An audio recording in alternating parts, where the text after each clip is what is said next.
test épisode 14, camarade.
$1,500.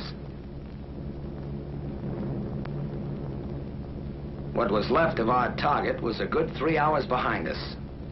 But we were still in enemy skies, and we could see the P-51s that were escorting us all the way in, prowling in the skies above.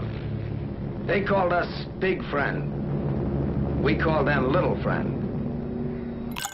Words were filed in the mind of a child, and the secrets were attached to the wall. I laughed once or twice at the melting of the ice, and the ceilings were feeling small. So withered the grass, and it withered the trees, and left me standing clueless at the bar. I climbed up the path that was covered with leaves. The journey was uncertain. Alors, raconte-moi un petit peu comment t'en arrives là. Comment t'en arrives là? Faut savoir que dans la famille, tout le monde est pilote. Mon père était pilote, faisait de l'agricole ici, de l'épandage aérien. Mon frère est pilote aussi de ligne. Je suis pilote de ligne à Air France. Voilà, et puis donc nous on a baigné dedans, donc on est chez nous là. C'est un truc de famille déjà. C'est un truc de famille, exactement, c'est exactement ça, ouais. Voilà. Alors raconte-moi ton avion. Alors le Yak 52, c'est un avion russe d'entraînement et de formation des pilotes de chasse russes, avion d'entraînement de base. Donc c'est un avion de voltige au départ, un avion métallique avec un moteur en étoile 360 chevaux, 10 litres de cylindrée, et c'est un moteur qui tourne pas très vite, et hélice à pas variable. On peut faire absolument toutes les manœuvres acrobatiques qu'on veut avec. Il est calculé pour passer sa vie à plus 7G, moins 5G, donc très solide. Et comment t'as choisi un avion comme ça? Enfin, je sais pas, c'est lui qui t'a choisi? Oui, c'est lui qui m'a choisi. En fait, j'étais pas du tout parti pour ça. Je suis plus branché sur des petites machines rapides, style Lancer ou choses comme ça. Mais après en avoir essayé et m'être bien fait secouer dedans, je suis tombé sur cet avion-là et ils sont la poudre, quoi. C'est un avion militaire russe. Il y a une ambiance incomparable. Tu vas voir d'ailleurs dedans à l'intérieur. Il y a une place avec des grosses manettes. On est assis haut et ça voltige. Donc voilà, c'était fait pour moi.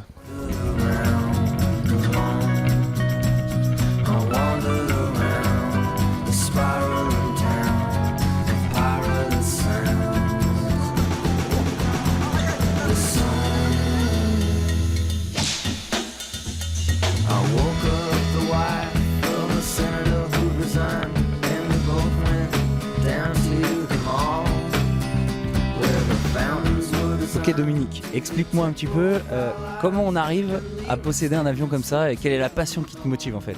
La passion, elle existe depuis tout le temps, j'en ai fait mon métier. Et puis bon, une certaine... on va dire grâce à mon métier justement, j'ai un train de vie qui me permet d'acheter cet avion et c'est des avions un peu qui sortent de l'ordinaire. Il y en a très peu. Et c'est le côté sympa, le côté antique de l'aviation, la vraie aviation quoi. Voilà. J'ai un peu le même profil que mon collègue Franck et je fais de l'instruction en aéroclub, etc. Donc moi les petits avions c'est ma vie quoi. Voilà. Est-ce que tu te souviens quand ça t'a pris cette passion-là? En fait, je crois que c'est depuis tout petit. J'allais dans les meetings aériens avec mon père, qui était un passionné d'avion aussi, mais qui pilotait pas. Et je crois que ça vient de là. Ok, alors quel type d'avion exactement c'est? Et puis c'est mu par quel moteur? Alors c'est un Yak 52, c'est de construction soviétique. Celui-ci, c'est un des derniers sortis, puisqu'il est de 1990. Après, la production a été arrêtée. Et c'est un avion d'entraînement pour les pilotes de chasse russes. Enfin, ils formaient toute la partie voltige avec cet avion. Voilà. Donc à la base, c'est un avion super intéressant quand même. Voilà. C'est un avion puissant. Il y a un moteur 9 cylindres en étoile, 360 chevaux. Et bon, il y a un bruit sympa, quoi. Et puis on a une bonne réserve de puissance pour les évolutions, etc. Donc voilà. After a while, we came out of the trial, holding chalices stolen from a song. We lived once or twice at the citizens that line the streets like students at the ball. We wandered around, we wandered around, we wandered around the spiraling town. We wandered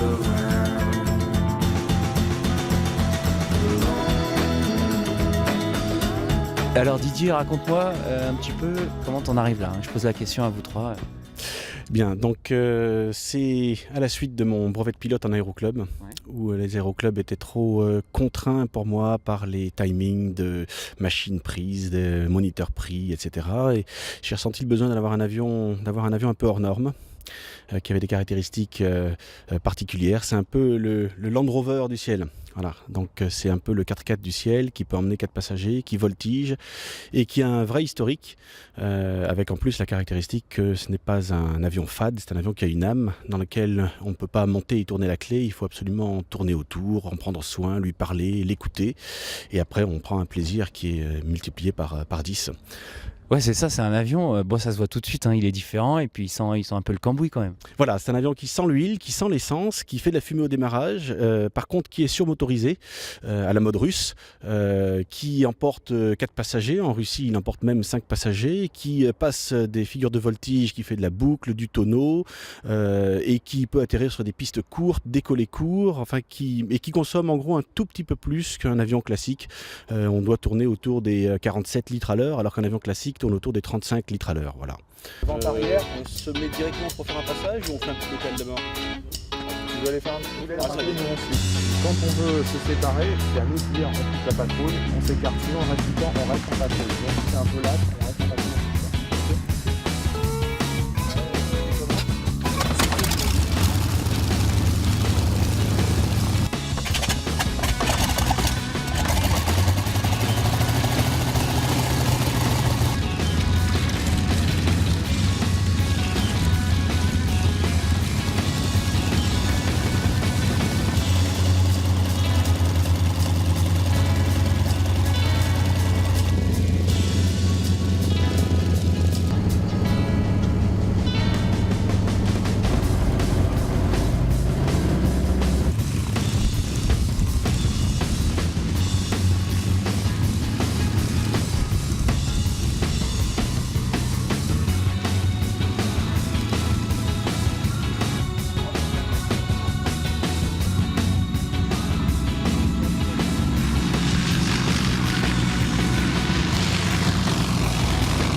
task force are General Walsh and General Permanov, the American and Russian COs.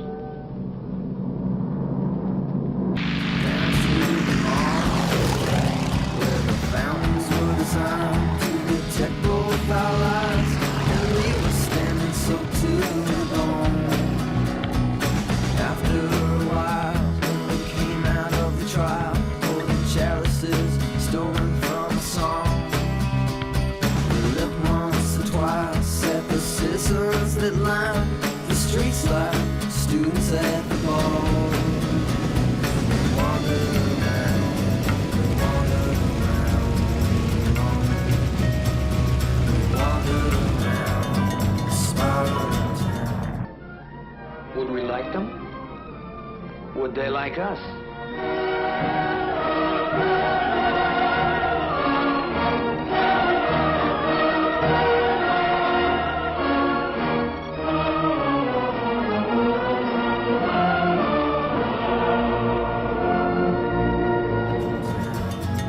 wandered around,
Ok les têtes brûlées, on se retrouve le mois prochain pour un nouveau défi. En attendant, la star, c'est pas moi.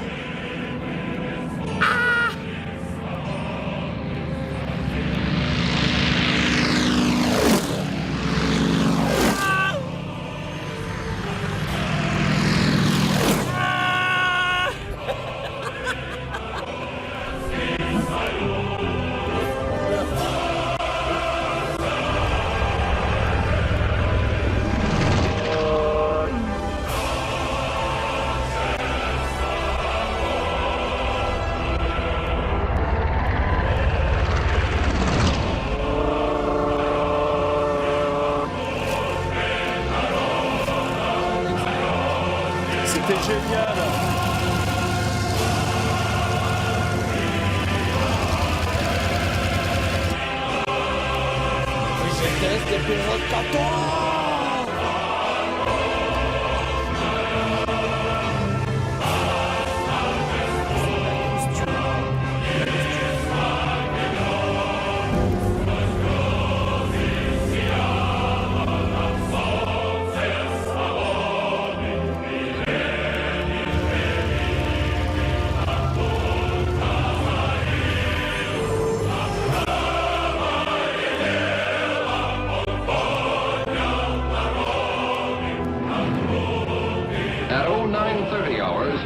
fortresses and Mustangs made rendezvous high over the German coast, and Titanic II was on its way.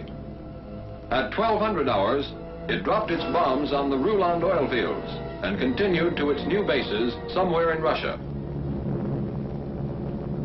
That is why on June 2nd, and again on June 21st, American planes did not return to their bases, somewhere in Italy or England. For on each of those days, their mission was still unfinished. In a sense, it had only begun.